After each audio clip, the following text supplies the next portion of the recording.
So good evening, everyone at Tushita, and good evening, everyone online.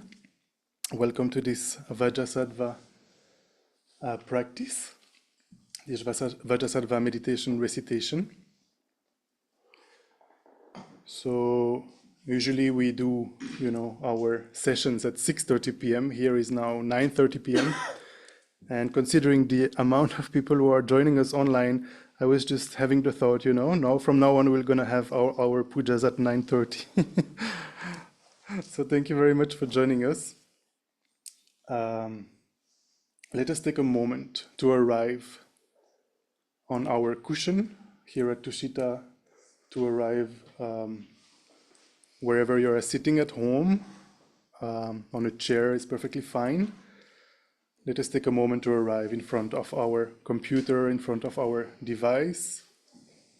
And for all of us here on the cushion, we can do that by taking 3 deep breaths. And every time we inhale, we try to refresh our attention. And every time we exhale, we relax.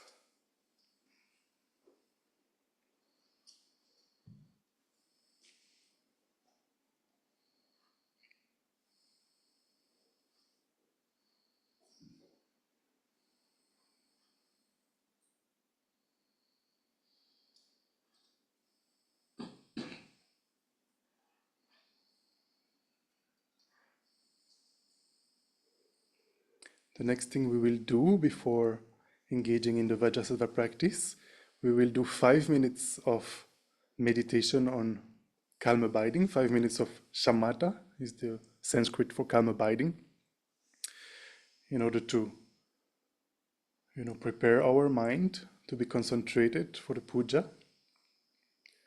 So for shamatha practice, there are 4 instructions, and I will go through them since we have new people here and probably a few new people online as well. So the first instruction is to look at our body posture. The best is to sit on the floor, but if you're sitting on the chair, it's perfectly fine. If you are on the chair, just make sure you are not leaning against the support of the chair and not leaning forward either. If you're sitting on the floor, the ideal is the full lotus posture. So you have one leg on top of each other leg, one foot on top of each other leg. That might be a little bit difficult. Make sure you're not forcing yourself, you're not pushing your body. Make sure you are comfortable. You can simply sit cross-legged or in a half lotus posture, or even Burmese style, with one leg in front of the other. The hands, we place them in the concentration mudra. So we have your right hand on top of the left. The 2 thumbs are slightly touching, and this mudra rests on your lap. You can imagine that there is a string pulling your body from the top of your crown, pulling so that your spine is aligned, your body is straight. But even though the body is upright, the shoulders are even and relaxed, and actually the body remains flexible. You can easily turn from left to right like this. The neck is aligned in the continuation with the spine. You can very slightly tilt the head forward, but not too much. A tip of the ancient masters is to place your tongue towards the roof of the mouth, just behind the upper teeth. This helps to reduce the production of saliva during meditation. And finally, we don't meditate with the eyes completely closed. We leave them slightly open, but we don't actually pay attention to what our eyes are seeing. It is the mental consciousness that meditates. So this posture is known as the Buddha Vairochana posture. So it has 7 points, and out of the 7, the most important is for the body to be upright.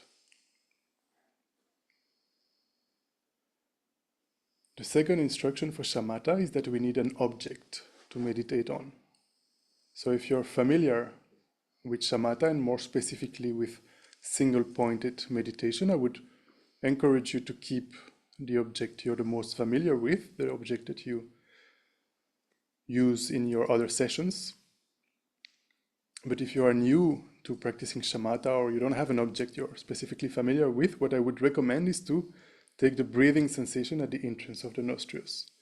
Try to place all your attention there at the entrance of the nostrils, and more specifically on the breathing sensation there.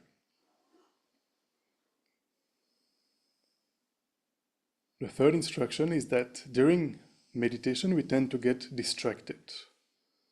And there are two main ways we usually get distracted. The first one is called mental excitement.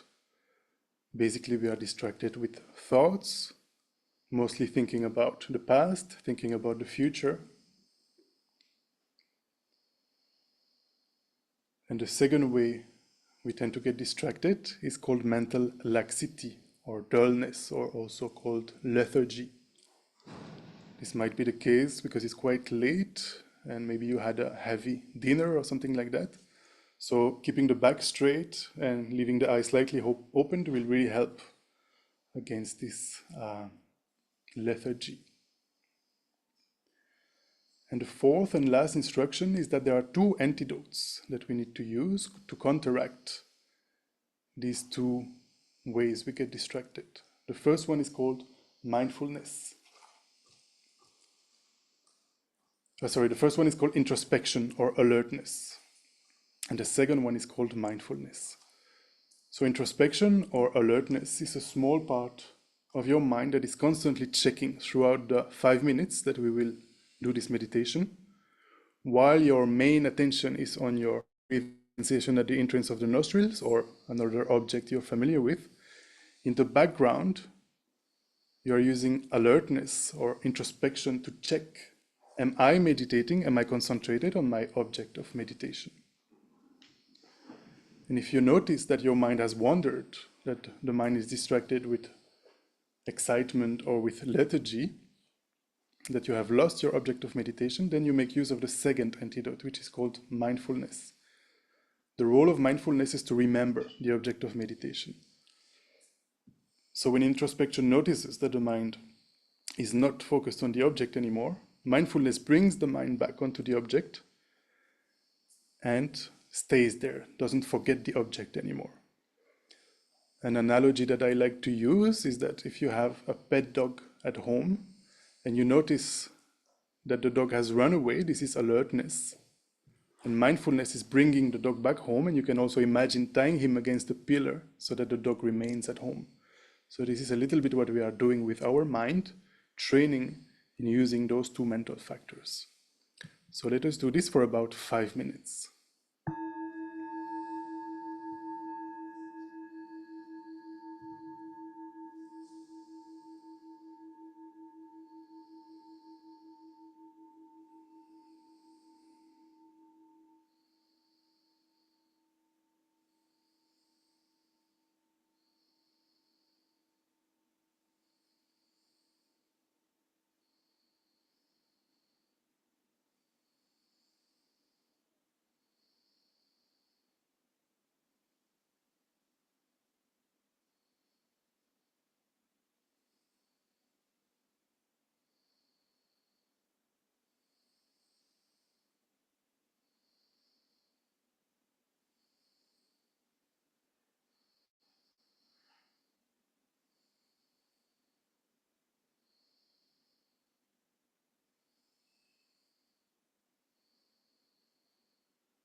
gently come out of the meditation.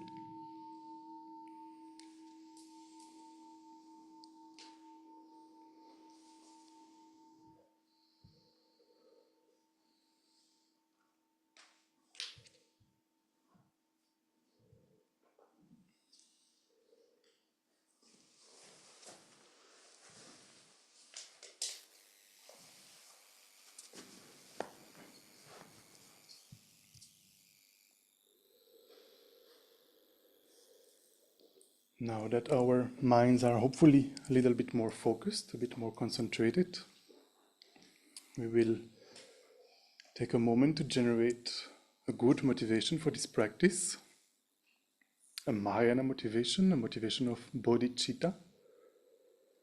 Bodhicitta is the Sanskrit word for the mind of awakening.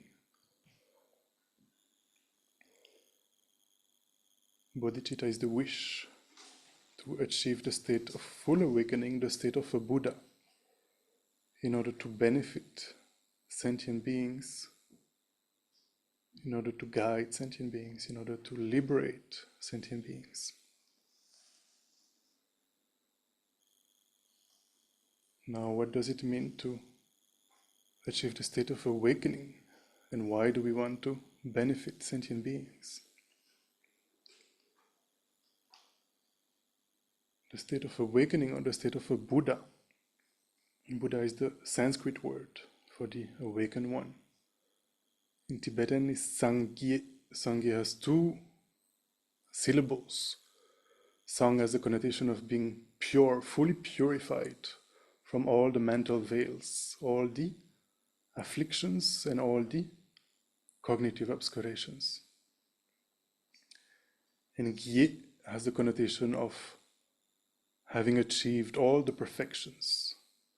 So a Buddha is a being who is fully awakened, fully purified, who has perfect love, perfect power, and perfect knowledge to benefit all sentient beings.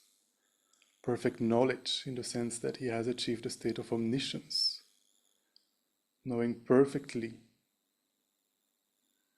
the past, present, and future of each and every sentient being, knowing how to guide them according to their capacity.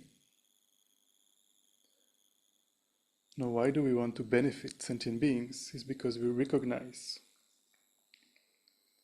that since beginningless time, since time immemorial, sentient beings have been trapped in the vicious prison of their own mind,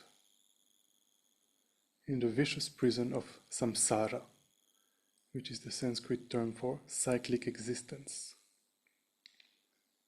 Since beginningless time, continuously taking rebirth again and again without any control. Constantly going from high to low, from low to high, constantly experiencing the results of the karmas they have accumulated.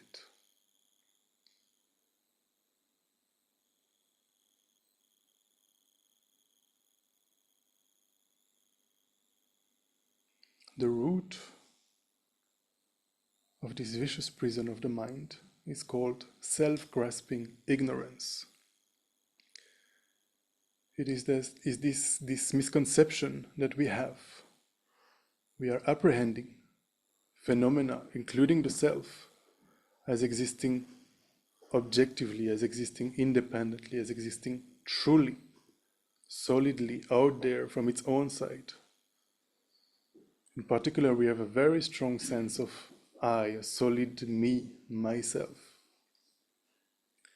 Because of this, we have the inappropriate attention. We have this wrong impression that we are the center of the universe. We feel more important than others. But if we check carefully, there is absolutely no logic, no valid reason behind this inappropriate attention. actually I am only one, others are numberless. And just like me, all others want to be happy, all others want to avoid suffering. So because of this inappropriate attention, this impression that we have that we are the center of the universe, that we are more important than others, because of that, all sorts of afflictions arise, such as anger, excessive attachment, jealousy, pride, anxiety, depression, and so on and so forth. And because of these mental afflictions, we are constantly engaging in actions that are not virtuous. For example, killing, stealing, lying, and so on and so forth. Due to excessive desire, excessive attachment, for example. We might lie, deceive someone to obtain the object of our attachment, or we might even steal the object of our attachment. When we get angry, we might hurt, we might harm someone. And every time we engage in such an action, it leaves a negative imprint. It creates a negative karma that is left on the mental continuum, and inevitably, at one point or the other, this will ripen in the form of an unpleasant experience, an experience of suffering. Actually, as long as we are deceived by the self-grasping ignorance, this impression that we have that everything exists so objectively from its own side, we have this impression that everything exists so independently from the mind, from anything else. As long as we have this self-grasping ignorance, even the positive actions we engage in, the virtuous actions we do, such as helping others, protecting others, practicing generosity, and so on and so forth, even those, they will ripen in the form of pleasant experiences, but within samsara, within cyclic existence. Meaning that we don't have a choice, we don't have control when they will ripen. For example, tonight, let's say all of us here, we go home after the puja. We don't know what's going to happen. Will we go home safely? When we go home, will we have a pleasant discussion with our family? Or will they complain because we go home so late? Or a neighbor will complain? We cannot choose. So this lack of choice, this lack of control is basically the misery of samsara, the misery of cyclic existence.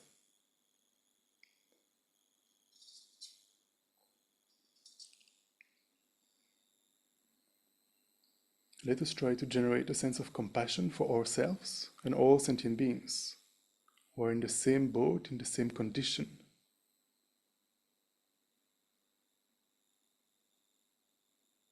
At the present, we have this human life, and perhaps our experiences are quite balanced between pleasant and unpleasant moments. Perhaps we even have more pleasant experiences than unpleasant ones. But with our own eyes, we can see around us other human beings suffering from poverty, for example, living in the streets, beings who are experiencing acute sicknesses, people who are living in countries that are at war. We can imagine the suffering there, try to generate a sense of compassion for them. With our own eyes, we can also see the animal realm. We can see, for example, those animals who live in the wilderness, how they are living in a constant fear of being hunted by other animals. Even when they are trying to get some rest, when they are sleeping, still there is a corner of their eye that is checking, they're not fully at rest. We can also think of the animals that humans consider as food, for example, such as the chicken for the KFC, who are raised, thousands of them in very tiny rooms, I think even their beaks are cut so that, they don't kill each other. So they are living, thousands of them, in small place, waiting to be sent to the slaughterhouse. Can you imagine what kind of life this must be? So let us try to generate a sense of compassion, thinking, may all sentient beings be free from suffering and the causes of suffering. The causes of suffering being karma and afflictions.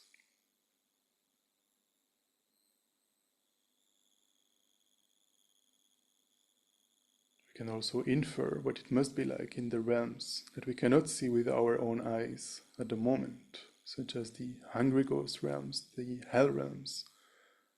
You can imagine how much more intense the suffering must be there.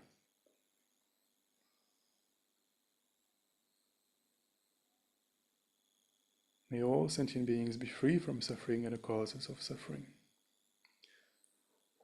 And let us try also to not limit this compassion to this mere wish, may they be free from suffering, but let us try to generate a sense of responsibility.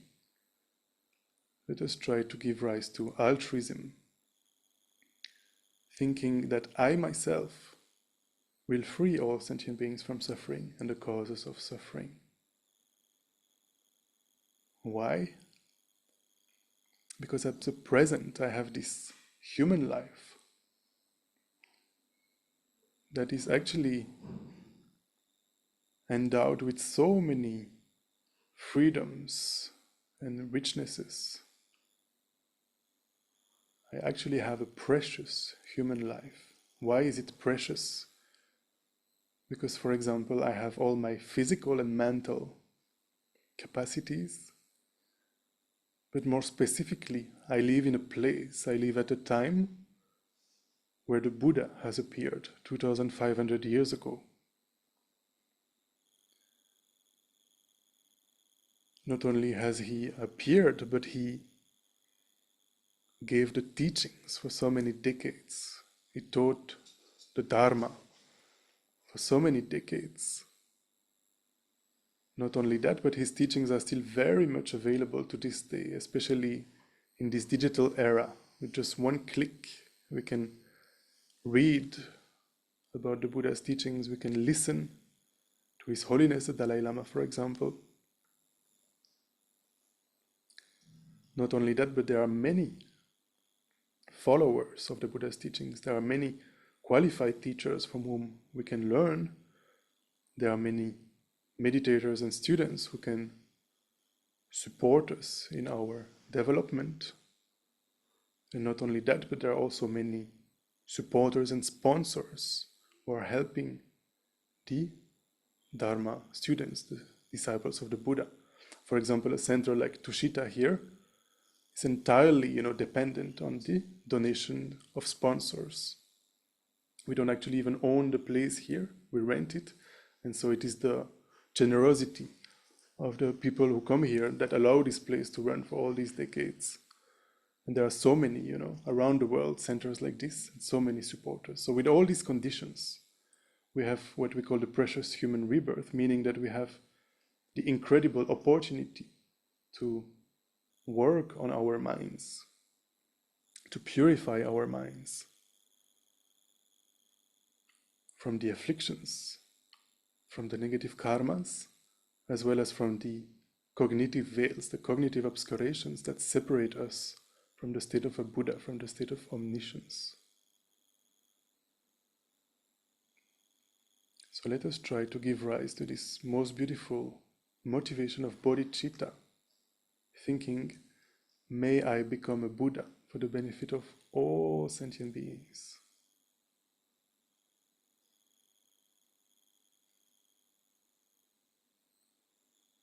So basically not only doing this practice because it's the solar eclipse, not only doing this practice because I want to purify my own negative karma, but I'm doing this, I'm engaging in this practice to purify my own negative karma during the eclipse, so all the effects, according to the Vinaya text, are multiplied. The effects of the practice we do during the solar eclipse are multiplied.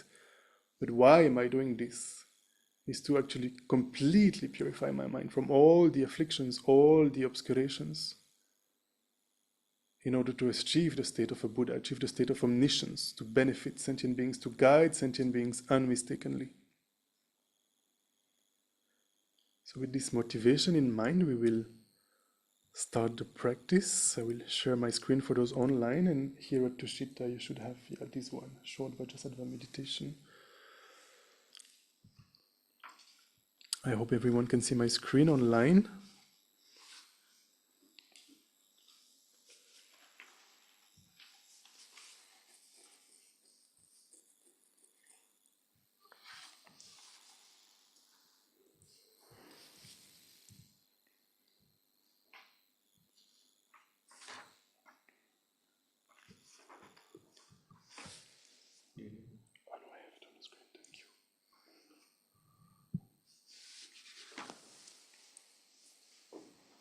So actually Vajrasattva is one of the common, Ngonjo practices. Ngonjo is the Tibetan word for the preliminary practices that one engages in order to, prepare the mind before doing a long-term retreat. For example, you might have heard about the 3 months retreats that some practitioners do. So before engaging in such a retreat, we do smaller retreats. For example, a Vajrasattva retreat, to prepare the mind, to purify the mind, and to dispel obstacles that might arise otherwise for a 3 years retreat. So there are many preliminary practices like that, and Vajrasattva is one of the common ones.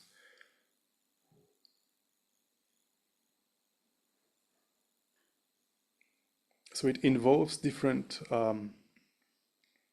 practices such as visualization, such as recitation, and we make use of what is called the 4 opponent powers, which are basically the antidotes against the negative karmas we have accumulated in the past.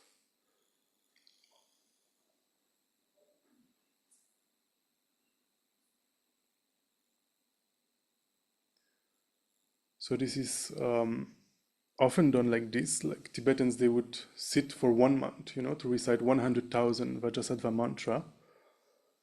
For modern people, it might take a bit more time. Usually we do it in 3 months. But there is another way also. Lama Zopa Rinpoche used to, advise for us to practice Vajrasattva every evening before going to bed, to recite the mantra of Vajrasattva 21 times, because this has just 21 times has the power, to stop the negative karmas we have accumulated during the day, to multiply. Otherwise, a small action that we do, can give rise to really great results, if not purified. Otherwise, doing 100,000 mantras in 1 to 3 months retreat, this has the power, to purify all the negative karma we have accumulated in the past and accumulate so much merit, so much potential to develop our mind, to transform our mind. So the practice starts with a visualization. So we visualize that seated on our right side is our father of this life. On our left side is our mother of this life. You can also visualize your enemies and those beings who disturb you, who make you agitated. They are sitting in front of you. Your friends and those to whom you're attached to are seated behind you. And all other sentient beings, all in the aspect of a human form, are surrounding you. In front of you, you can visualize the objects of refuge. So you have 2 ways of doing this. Either the elaborate visualization of the one into many. So basically visualizing Shakyamuni Buddha. Here we have a statue. We have 2 statues actually, just under His Holiness the Dalai Lama. This is Shakyamuni Buddha, and also here above Vajrasattva, this is also Shakyamuni Buddha. So we visualize him in the center, and he's surrounded by all the Buddhas and Bodhisattvas.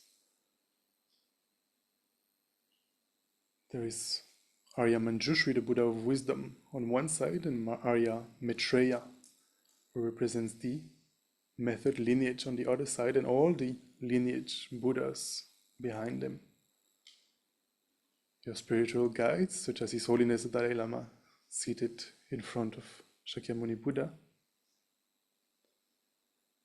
You can also visualize all the Nalanda masters, all the Buddhas of the past. This might be a little bit difficult to visualize, so you can do this simple visualization of the many into one. So basically, all these Buddhas, just in the one aspect of Shakyamuni Buddha. You just visualize Shakyamuni Buddha in front of you.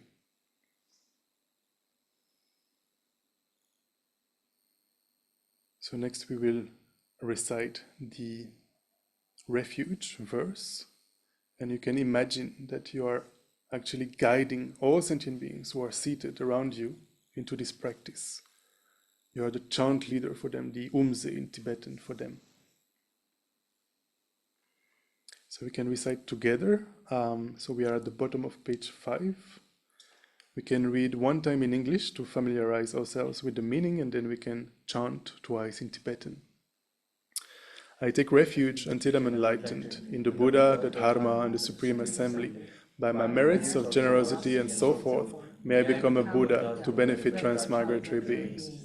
Sangye Chodan Sogi Chonam La Janjo Bado Dagne Kyab Soichi Dagi Jin Sogi Pe Tsoknam Ki Jola Penjir Sangye Juparasho Sangye Chodan Sogi Chonam La Janjo Bado Dagne Kyab Soichi Dagi Jin Sogi Pe Tsoknam Ki Jola Benchir Sangye Juparaisho.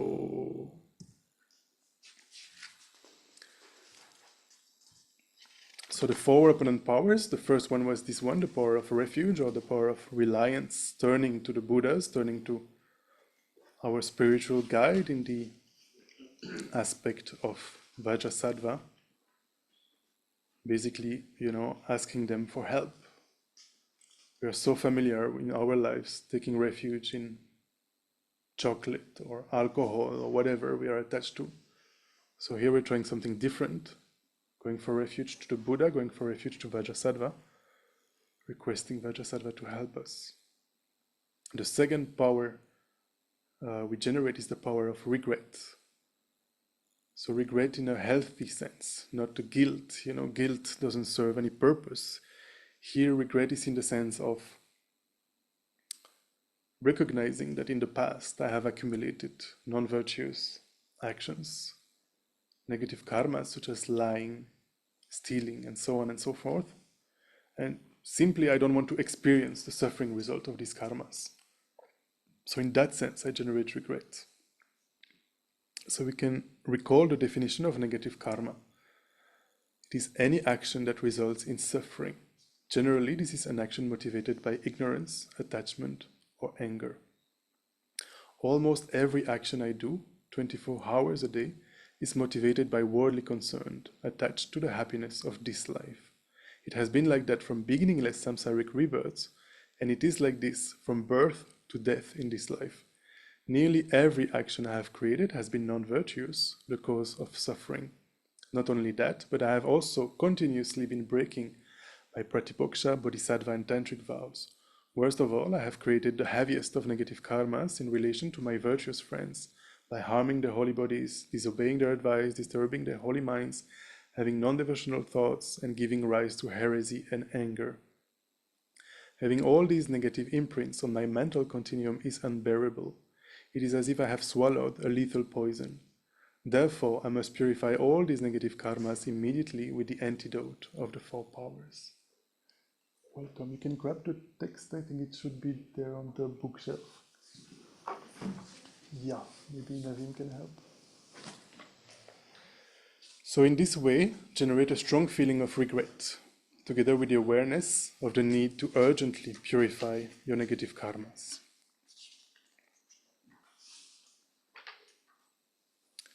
Then we can think that many people my age or younger have died. It is a miracle that I am still alive and have this incredible opportunity to purify my negative karmas. Death is certain, but the time of death is totally uncertain.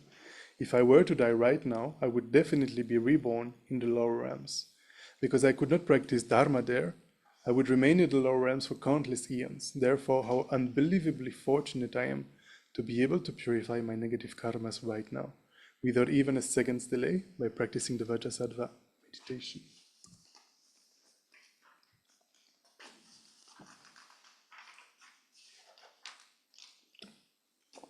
Navin, do you have enough? Otherwise there's an extra here. Yeah, cool.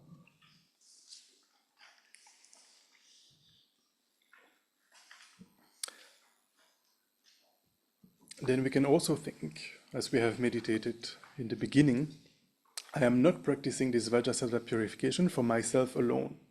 The purpose of my life is to free all hell beings, all hungry ghosts, all animals, all human beings, all asuras and suras and intermediate state beings from all their suffering and the causes of their suffering, and lead them to the peerless happiness of enlightenment. In order to do this, I must first reach enlightenment myself.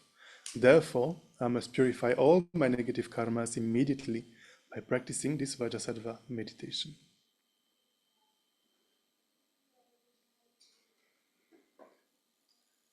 So now with these thoughts in mind, we will engage in the power of remedy, the antidote, the actual practice, the Vajrasattva mantra recitation. So this involves a visualization. So you can visualize above the crown of your head, your spiritual guide is manifesting in the form of Vajrasattva.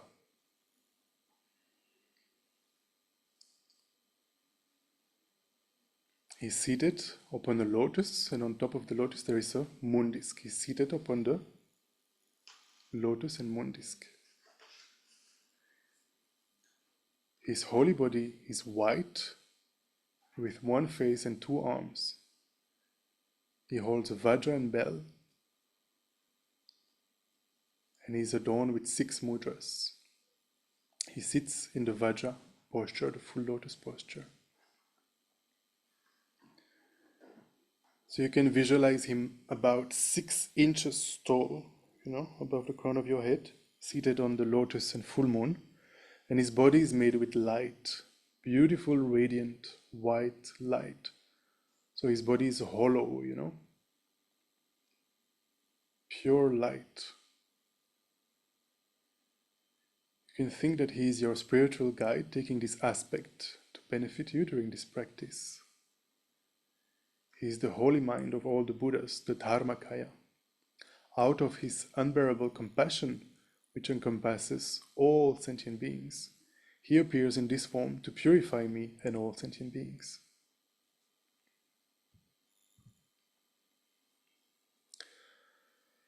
Now visualize that in the center of his heart, there is a moon disk. And in the center of this moon disk stands the Hum syllable.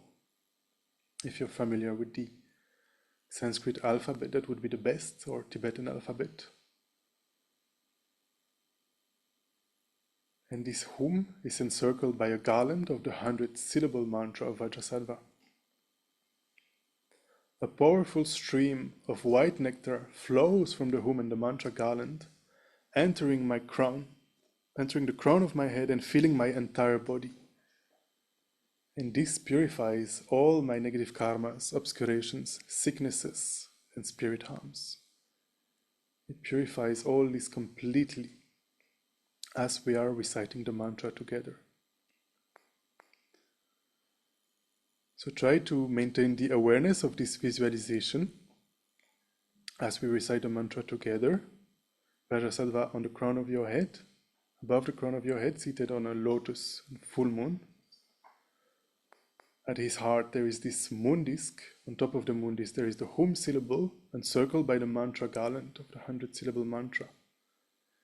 And as we recite the mantra, white nectar comes down, enters the crown of your head and fills your entire body. And one of the common ways we also visualize that our karma is getting purified, our negative karma is getting purified. Is that this nectar, white nectar, fills the body, and the negative karmas, they leave through the lower openings of the body. So you can visualize your negative karmas leaving your body in the form of black smoke or snakes or scorpions, leaving your body and entering the earth. Before we recite the mantra, I just want to read the translation of the mantra in English so that you actually know what you are saying, because the mantra is in Sanskrit. So in short, the mantra says, "You, Vajrasattva, have generated the holy mind of bodhicitta, according to your samaya. Your holy mind is enriched with the simultaneously born holy action of liberating transmigratory beings from samsara. Whatever happiness and suffering, good and bad, happens to me, by my pleasing the holy mind, never give up on me and guide me. Please stabilize the realizations of the path and bhumis, including the happiness of the upper realms, actualize all actions and the common and sublime realizations, and make the glory of the five wisdoms abide in my heart." So this is in brief the meaning of the mantra. So we will recite the mantra for about maybe 15 minutes. We will recite it once out loud together. And then, because some of you might be seeing this mantra for the first time, so you might need to read it and take time to pronounce it. So we will recite for 15 minutes in silence, basically at our own pace. Just make sure there is some wind, coming out of your mouth, so you're, also purifying your speech. But yeah, for those here at Tushita, try not to make sound so that you don't disturb the people around you. We're trying so hard to visualize, Vajrasattva and the nectar purifying and so forth. Om Vajrasattva Samaya Manupalaya Vajrasattva Tvenopatita Jido Me Bhava Sutoshayo Me Bhava Suposhayo Me Bhava Anurakto Me Bhava Sarva Siddhi Me Prayacha Sarva Karma Sucha Me Chidam Shriyam Kuruhum Ha Ha Ha Ha Ho Bhagavan Sarva Tata Gata Vajramame Munja Vajra Bhava Mahasamaya Sattva Ahum Be.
Vajrasattva samaya manupalaya Vajrasattva dvenopatita rido me bhava Sutoshayo me bhava Suposhayo me bhava Anuragto me bhava Sarva siddhi me prayacha Sarva karma suchame Chitam Shriyam Guruhum Ha Ha Ha Ha Ho Bhagavan Sarva Tathagata Vajra Mame Muncha Vajra Bhava Maha Samaya Sadva Ahombe.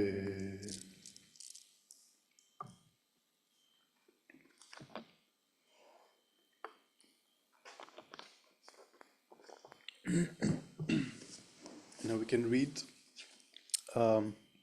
together under the mantra. We can say these prayers to these words to Vajrasattva. Through ignorance and delusion, I have broken and degenerated my commitments. Guru, be my savior and refuge. Lord, holder of the Vajra, endow with great compassion. In you, the foremost of beings, I take refuge. And finally, we'll apply the last of the four opponent powers, which is the power of restraint. Basically, it is to make a commitment, make a promise to Vajrasattva that from now on I will abstain from doing such and such negative actions again in the future. But we have to be very realistic, because we have been trapped with our afflictions since beginningless time. So some actions that we have a strong tendency to do might be difficult to avoid, but we can still make a promise. For example, for the next 5 minutes, I will not lie, for example, if lying is something that is difficult for you. You can try at least for 5 minutes and commit for 5 minutes.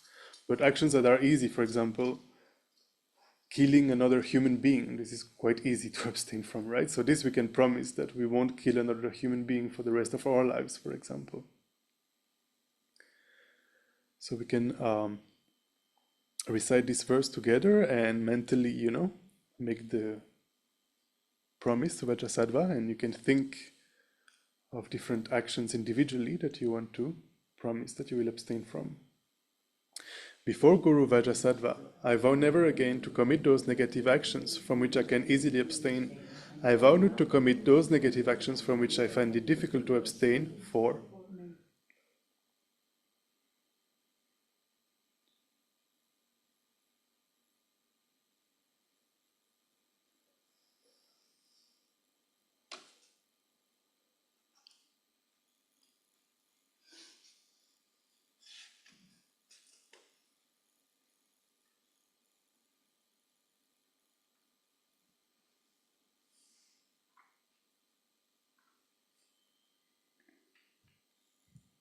and then we can turn to the next page. So generating faith in having been purified. Lama Zopa Rinpoche used to say that this is one of the, most important part, if not the most important part of the practice. So from the crown of my head, Guru Vajrasattva says, child of the lineage, your negative karmas, obscurations, and broken and degenerated samayas have been completely purified. So try to generate a strong faith that everything has been completely purified, just as Guru Vajrasattva has said.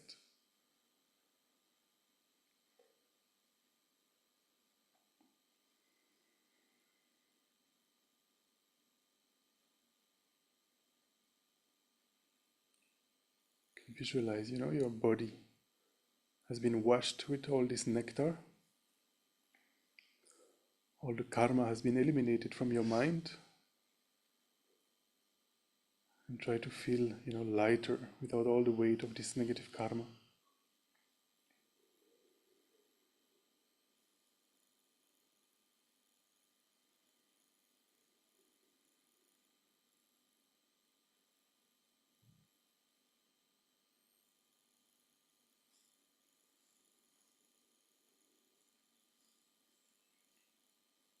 And then visualize that Guru Vajrasattva is extremely pleased with the promise, with the pledge you made, and he dissolves into light and absorbs into you through your crown.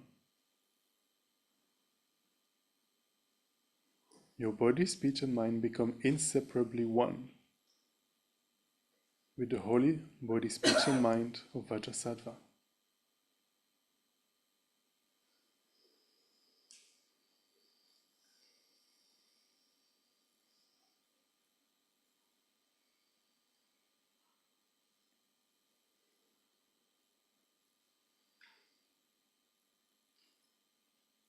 And now to complete the purification, we'll shortly meditate on emptiness. The emptiness of objective existence, the emptiness of intrinsic existence, the emptiness of independent existence of the self and phenomena. Thinking that in emptiness there is no I, there is no truly existent I, there is no creator of negative karma, there is no action of creating negative karma, and there is no negative karma created. Try to place your mind in that emptiness for a little while. In this way, look at yourself and all phenomena as empty. They do not exist from their own side.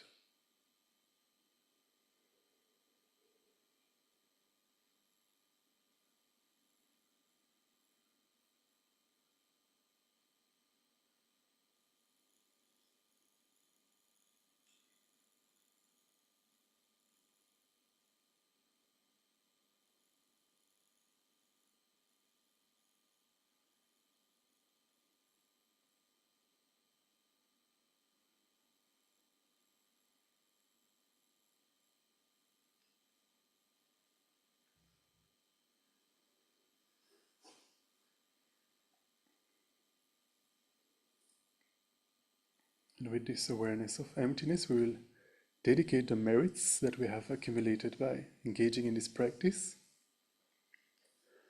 So why do we, dedicate the merits? Is because it is said that one moment of anger is so powerful that it has, the power to eliminate eons of positive actions, positive karmas, merits we have accumulated. So in order to prevent that, the next time we get angry so that it doesn't happen, we dedicate the merits that we accumulate towards our awakening for the benefit of all sentient beings. It is a little bit like if you have, cash on yourself in your wallet, and when you run into a thief, if you have deposited your cash in the bank, then the thief doesn't have anything to steal. So in that way, also anger doesn't have positive potential to destroy. So we can read each of these verses, we can read one time in English to familiarize ourselves with the meaning, and then we can chant them in Tibetan as well. May the precious supreme bodhicitta, not yet born, arise. May that arisen not decline, but increase more and more. Janchu sem chorim poche, ma kye pa nam kye gyochi, kye pa nyam ba me ba yi, gone gondo be warasho.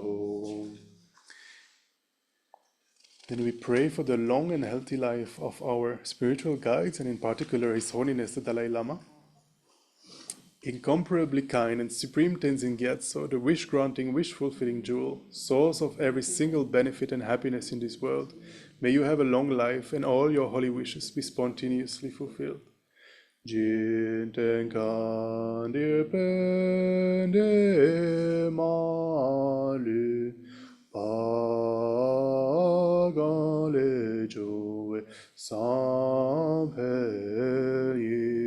Yijino Kadrin Sumeten Zingyatso Joy Kutsetenshi Stojin Enjoy Shom. Then we will skip the next one and read later the prayers for the swift return of Lama Zopa Rinpoche. So we go to the bottom of the page to seal the merits with emptiness.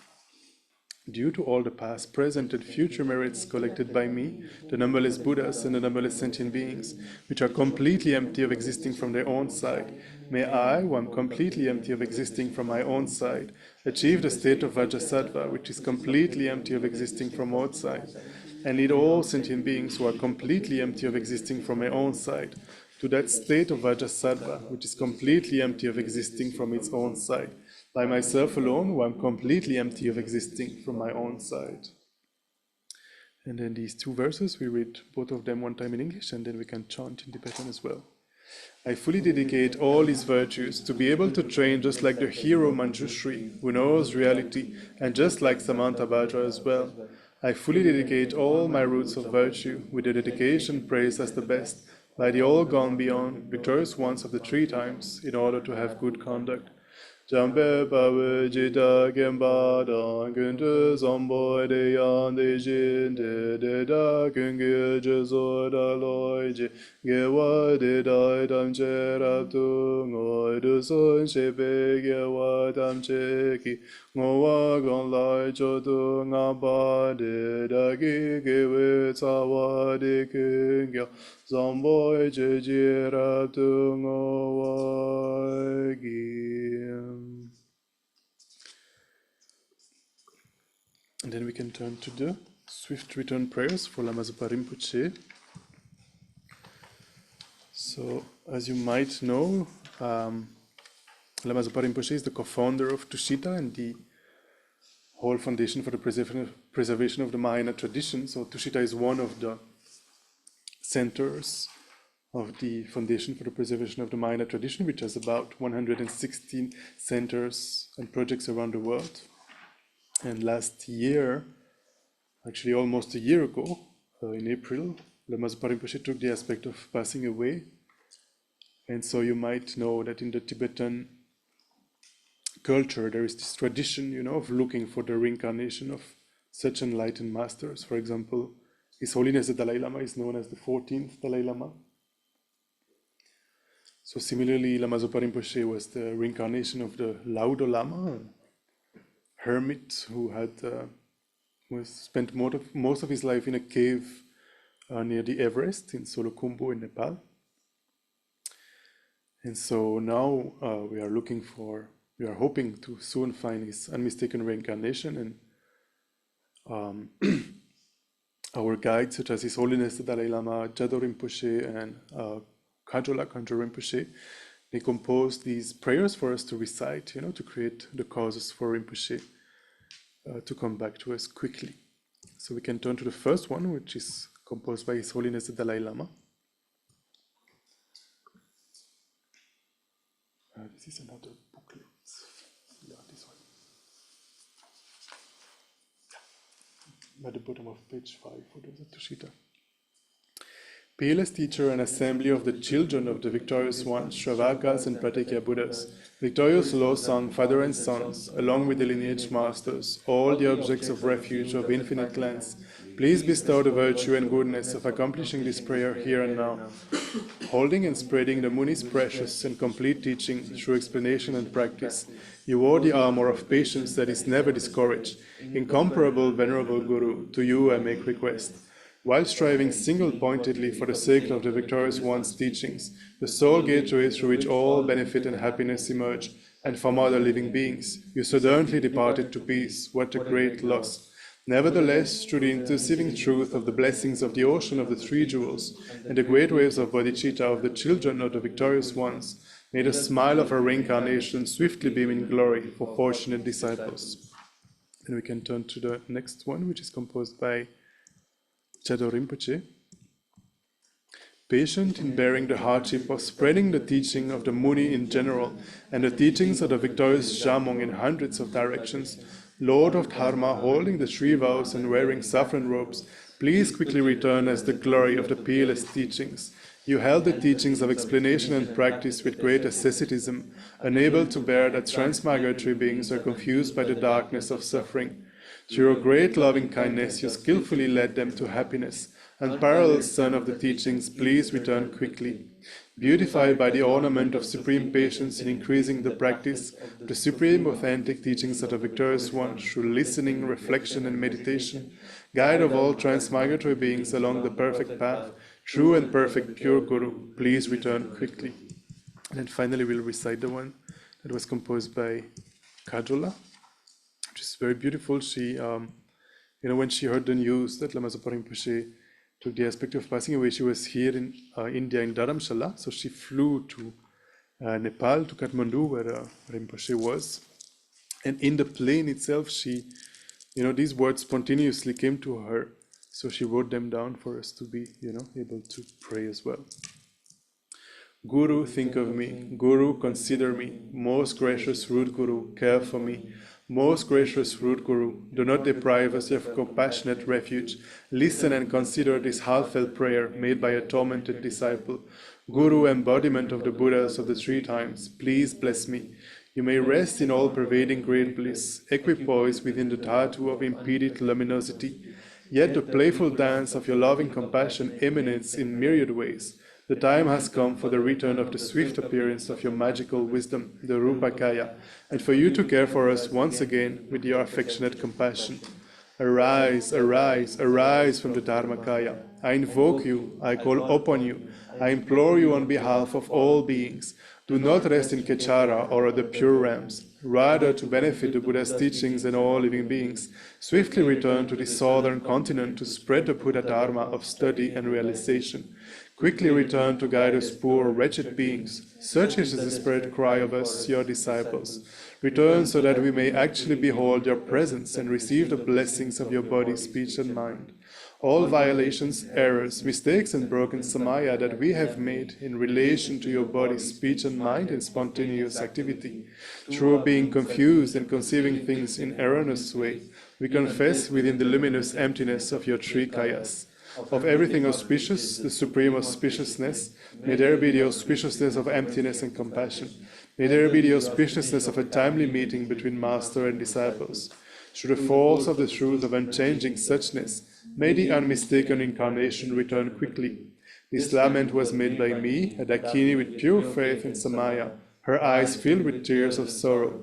May these wishes of a beggar woman be fulfilled through the blessings of the deities of the three roots. Perception, its object, and the perceiver all dissolve within the expanse, the blissful clarity of suchness. Ah. And finally, let us also dedicate our merits so that all the wars that are happening around the world immediately come to an end. May there be no new war. May there be no famine. May there be no epidemic. May there be no natural disasters and catastrophes of the elements. May peace and harmony prevail in everyone's hearts and lives. Thank you very much for joining us this evening at Tushita and online. Thank you so much. I think the solar eclipse is going on for maybe about 3 more hours or something, maybe a bit more, 3.5 hours more. So yeah, there's plenty of time to do more practices during this time. As Lama Zopa Rinpoche emphasized, that in the sutras we can find that during solar eclipses, the actions that we do, the karmic result is multiplied by 100 million times the solar eclipses. So yes, I encourage you to do more practices if you can. Thank you very much. Good night.